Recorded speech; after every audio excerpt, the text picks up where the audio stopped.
today's Thursday. Welcome to Euro Pocket News.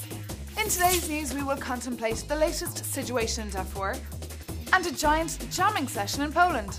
So let's go. For the first time in the history of Turkey, the Constitutional Court has cancelled the first round of the parliamentary elections to prevent the ruling party candidate, Foreign Minister Abdullah from winning.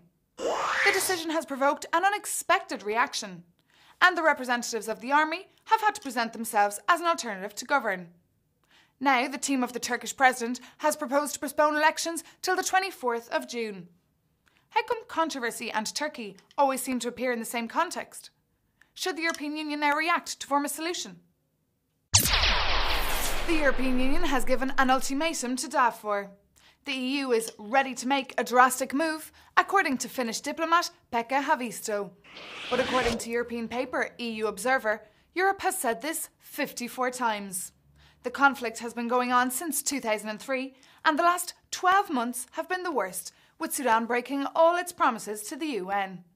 And now there are over 400,000 people affected, according to NGOs, and there's been a complete genocide to both the media and the US. Sudan often tries to hide the crisis, and that's resulted in international indifference. So the EU has given Sudan until the month of June to improve the situation. The pressure is on, but will it have any effect? Shouting no to homophobia is no longer just a thing of the minorities.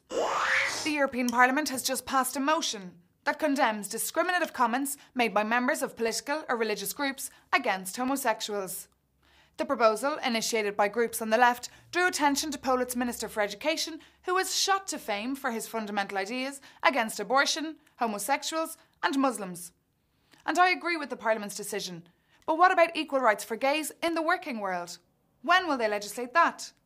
Look at the latest in London, for example. The High Court let the press publicly humiliate the private life and homosexuality of the CAO of the company BP. Since the scandal, John Brown has resigned and a successor is being sought. Was this really his decision, or was he forced to do it? Over 2,000 Polish musicians hooked up on Wednesday to have a jam session in the name of the late legend Jimi Hendrix. Aiming to get their names in the Guinness Book of Records, they made their noise in the Polish city of Wrocław. It appears to have been the biggest guitar get-together in recorded history, but the Guinness Book of Record still have to give them the go-ahead. The Thanks Jimmy Festival marked the 3rd anniversary of the Poles' membership into the European Union.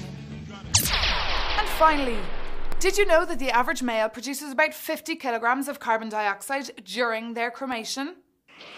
According to scientists at last week's International Science Conference in Melbourne.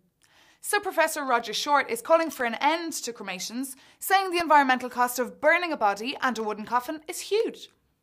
Maybe that's why the sale of biodegradable coffins in London shot up last month.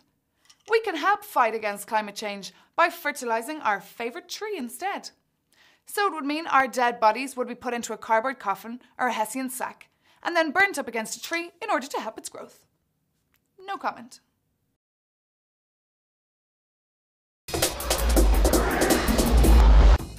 Well, that's all for today, but I'll be back tomorrow with more, so I'll see you here.